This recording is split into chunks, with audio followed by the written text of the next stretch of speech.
Bueno, a esta hora ya tenemos conectado directamente desde Israel al periodista Raúl Pinedo. Ya está aquí con nosotros. Puedes encender la cámara y el micrófono, por favor, y buenos días, para poder conocer un poco más de primera mano lo que está sucediendo en Israel.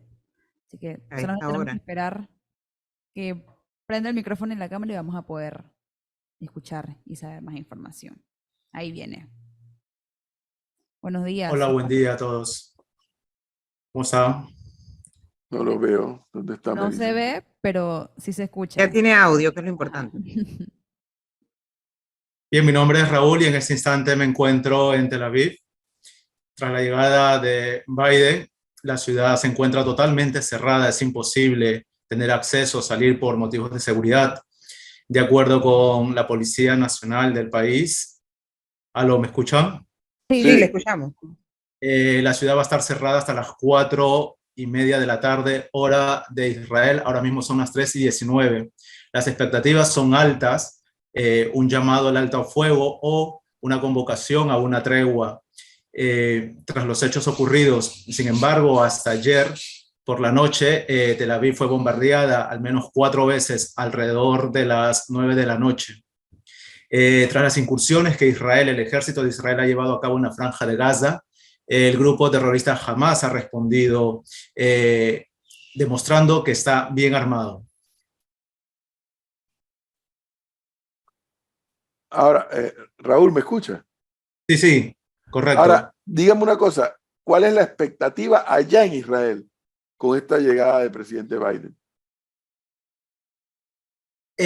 No ha habido una comunicación oficial, sin embargo, lo que se piensa es que se puede, primero que todo, Biden ha reiterado ya en varias ocasiones su apoyo al Estado de Israel, su derecho a la defensa, siempre y cuando se siga el derecho internacional. ¿En qué consiste el derecho internacional? En que Israel puede incursionar militarmente solamente contra objetivos militares, lo cual es muy complicado en un escenario como la Franja de Gaza. Tengamos en cuenta que el grupo armado terrorista Hamas se encuentra mezclada entre la población, es decir, lanzan misiles de más o menos un largo de 3 metros hacia territorio israelí.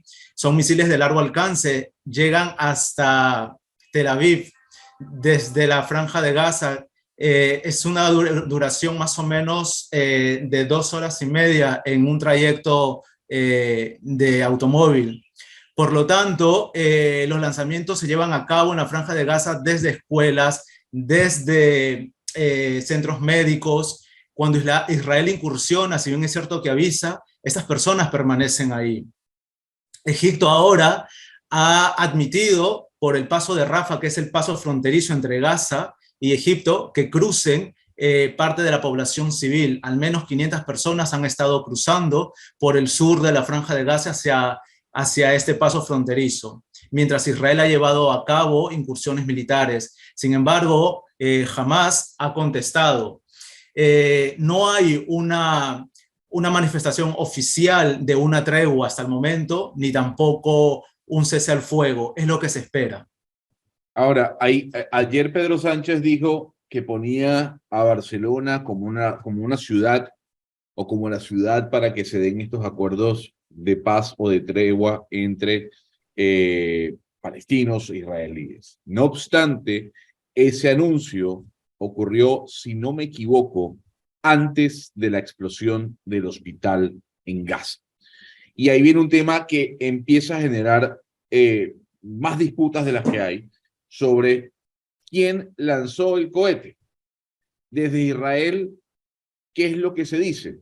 Ese cohete sale de Israel, ese cohete sale desde Gaza, como dice la Fuerza de Defensa Israelí, por la yihad islamista.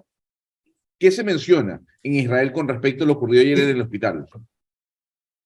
Muy interesante tu aporte en ese sentido. Los altos mandos militares en Israel no se han responsabilizado por ese ataque y no se ha esclarecido el panorama. Sin embargo, se sabe en Israel que todos los lanzamientos se llevan a cabo en medio de la Franja de Gaza, es decir, entre la población civil. Por lo tanto, debemos tener en cuenta aquí, la situación no es en blanco y negro. No es que Israel ataca propiamente dicho objetos militares, si bien es cierto que así se manifiesta, porque ellos no tienen bases, porque no tienen un ejército. Por lo tanto, están mezclados con la población que, dicho sea del paso, son simpatizantes. Entonces, cuando Israel incursiona, si bien es cierto que avisa previamente, el impacto de la armada israelí puede alcanzar perfectamente objetivos civiles, ciudades, una calle, una escuela, desde donde se llevan a cabo lanzamientos hacia territorio israelí. En este instante, el sur de Israel está siendo impactado por misiles. Tenemos solamente un minuto previo a los bombardeos para poder refugiarnos. Ahora, pero bueno, lo curioso de esta historia, no sé cómo lo analizan ustedes aquí, tanto en nuestra mesa de trabajo como nuestros invitados, Raúl Pinedo, es que en medio de esto, Biden, para mí esto es casi que una osadía de Biden viajar a Israel en este instante. No sé cómo lo ven ustedes. Y peligroso. Es muy peligroso, si me permiten, porque debemos tener en cuenta que detrás de todo esto, inclusive detrás de Hamas, se encuentra Irán y Siria. Y por supuesto, el Líbano con el grupo armado Hezbollah instalados en el sur del país, que ya está llevando a cabo bombardeos de la semana pasada hacia el norte de Israel. Por lo tanto, Israel tiene dos escenarios ahora mismo que defender: el sur con Hamas y el norte con el grupo Hezbollah. Entonces, Irán le dice a Estados Unidos, no te metas porque intervenimos nosotros. De hecho, la presencia podría poner en peligro la situación y escalar a una guerra, que es lo que se está buscando, que no llegue a más. Bueno, Raúl, el Papa Francisco hace 55 minutos emitió un tuit en el siguiente sentido: la situación en Gaza es desesperada. Por favor, que se haga todo lo posible para evitar una catástrofe humanitaria. Es inquietante la posible expansión del conflicto, que callen las armas, que se escuche el grito de paz de los pobres, de toda la gente, de los niños. Evidentemente el Papa Francisco, y eso lo sabemos muchos, está manejando también información. Un mensaje conmovedor sin duda, pero demasiado tarde. Demasiado tarde porque cuando Hamas llevó a cabo acciones militares, recordemos que llevó a cabo dos operaciones simultáneas, una el lanzamiento de cohetes, en un día lanzó más de 5.000 cohetes hacia territorio israelí, y la infiltración del brazo armado de Hamas al-Qassam, llevando a cabo barbaries, actos de vandalismo, de violación a mujeres israelíes, y luego tomó varios poblados que están en territorio israelí, que colinda con la Franja de Gaza, y no hubo un pronunciamiento de parte, en este caso del Vaticano, y no se le pidió nunca jamás que podía incursionar en territorio israelí respetando derecho humano. Mientras que Israel se le exige... Raúl, siento que estás entrando en la fase de justificar ahora lo que el resto del mundo no quiere. No, estamos poniendo la situación en contexto, porque vale... No, el contexto lo conocemos tener todos. en cuenta todos estos factores que se pasan por alto ahora que Israel está dando respuesta contundente para extirpar o tratar de extirpar, como lo ha manifestado el gobierno del Estado de Israel, extirpar el grupo Hamas de la Franja de Gaza, que es el que gobierna en este territorio palestino. Yo creo que Israel tiene todo el derecho a defenderse. Eso para mí no es tema en discusión, pero el defenderse no significa ahora entrar en un proceso de exterminio. Y eso es lo que creo que buena parte del mundo está temiendo. Israel debe quedar en claro, porque el Estado de Israel lo ha comunicado oficialmente. Esto no es lectura de los periodistas, sino del Estado de Israel. No busca invadir y poseer la Franja de Gaza, ni hacer una invasión a la Franja de Gaza. Busca incursionar y exterminar objetivos terroristas dentro de la Franja de Gaza y retirarse. O sea, no va a haber una invasión permanente o no es excusa para que el Estado de Israel tome la Franja de Gaza y la anexione posteriormente al Estado de Israel. Eso debe quedar muy claro. Ahora, hay un debate que se está dando y tiene que ver con el futuro de lo que este conflicto nos puede dejar. Es un conflicto que no parece que va a terminar a corto plazo, sino esto se extenderá a mediano o incluso largo plazo. Se habla ya de esta alineación de países no occidentales, de una nueva geopolítica en el mundo. Pero yo le pregunto a usted, ¿cuál debe ser el futuro? ¿Y cuál debe ser el futuro basado en qué? Hay miembros políticos del círculo político israelí que dicen es momento de cambiar la visión que tenemos sobre Palestina. Hay otros que dicen no, esa visión no tiene que cambiar. Si bien es cierto, todos coinciden en que hay que derrotar a Hamás, ¿usted cree que a futuro, más allá de que Netanyahu esto le va a costar el cargo, debe plantearse la idea de dos estados para dos pueblos, como en su momento lo planteó Isaac Rabin en esos acuerdos de Noruega de Oslo que no llegaron a absolutamente nada?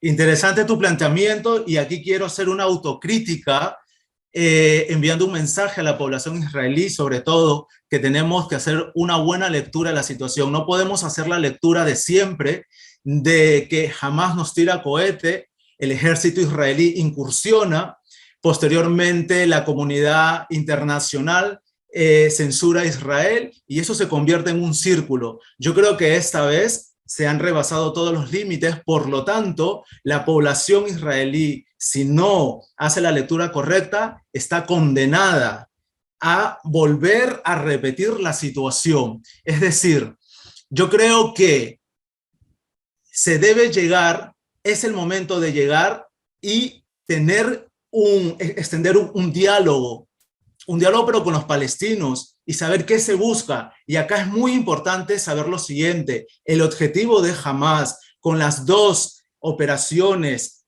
que llevó a cabo en territorio israelí no fue luchar por la causa palestina, sino fue con el objetivo de destruir a Israel dirigido por potencias como Irán o Siria.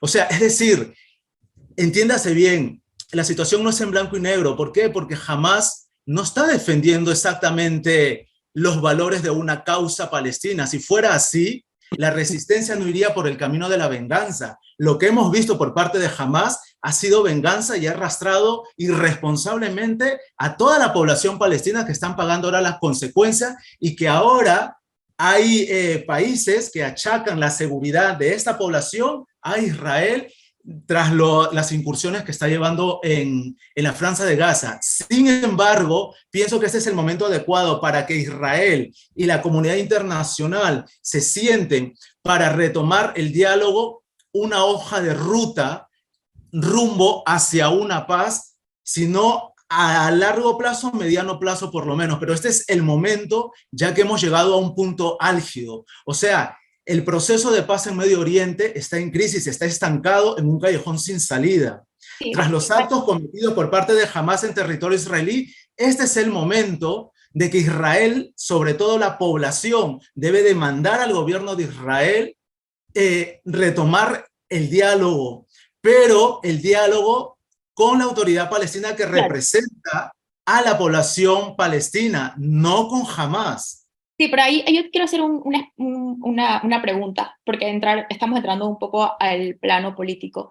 Y una de las grandes críticas no vienen de ahora, pero que se han dado más desde lo ocurrido el sábado, que cae directamente en los hombros del gobierno de Benjamín Netanyahu. ¿Y por qué en los hombros del gobierno de Benjamín Netanyahu? Porque incluso antes de lo que había ocurrido el sábado, de la semana pasada, los críticos adentro y fuera del gobierno, más allá de las propias tensiones que habían ocurrido dentro de Israel por sus reformas, le criticaban a Netanyahu que su gobierno había tratado de desacreditar todo lo posible a la autoridad de Palestina y al gobierno de Abbas, y al gobierno de Abbas en una manera de que para que ellos era más cómodo tener a Hamas de interlocutor, porque por otra parte eso les beneficiaba o les daba excusa para seguir sus incursiones dentro del West Bank de Palestina, donde efectivamente no está Hamas. Y una de las críticas que también se han hecho internamente es que se dedicaron muchos recursos en esta expansión de asentamientos en el West Bank. Entonces, primero sería entender cuál fue el papel también del gobierno de Netanyahu en la misma desacreditación del muy débil gobierno de Abbas. Y segundo, ¿qué pasa ahora políticamente dentro de Israel? Que estaba pasando por un momento delicado, incluso antes de lo que estaba pasando el sábado. Precisamente como manifestó el compañero hace un instante, en dirección a tu comentario, hay una crisis política no solamente a lo interno de Israel, que ahora ha cerrado el puño tras los acontecimientos, sino también en política palestina. Muchas veces Medio Oriente es conocido por el conflicto Israel-Palestina, pero no se aborda la política palestina, está dividida. Vamos a ilustrarles de que Palestina hoy por hoy está partida en dos partes. La primera, la Franja de Gaza, gobernada absolutamente por el grupo terrorista Hamas, y la parte de Cisjordania, es decir, lo que es Hebrón, Belén, Jericó, y el desierto de Judea hacia Samaria y este territorio bajo la autoridad palestina liderada por Mahmoud Abbas. Si bien es cierto que este es un gobierno que ha mostrado ser débil, en todo caso al Estado de Israel le corresponde, si así fuere la lectura correcta y que debería ser, tras los acontecimientos, retomar el diálogo con la autoridad palestina liderada por el gobierno de Mahmoud Abbas. Si en el pasado hubo algún quiebre, se debe crear todos los puentes necesarios para retornar a la mesa de diálogo. O sea, no se puede pasar por alto esta situación y simplemente hacer la lectura equívoca en Israel de decir, no nos vuelven a tomar más desprevenidos, vamos a redoblar la seguridad. ¿Hay que hacerlo? Sí. ¿Por qué? Porque tenemos todavía terroristas, no solamente en la Franja de Gaza, sino en el norte de Israel, Hezbollah instalados en el sur del Líbano. Pero no se puede pasar por alto de que si no queremos que esto vuelva a suceder en Israel, es necesario retomar el diálogo con los palestinos y saber entonces qué se quiere para llegar a un entendimiento con ellos. Y en el camino hay muchas aristas, como lo mencionaste hace un instante. El gobierno de Israel, y acá quiero hacer un mea culpa, ha dado luz verde de alguna manera a los asentamientos, a la proliferación de asentamientos ilegales dentro de territorio palestino, es decir, en la Cisjordania, bordeando todo lo que es actualmente Hebrón.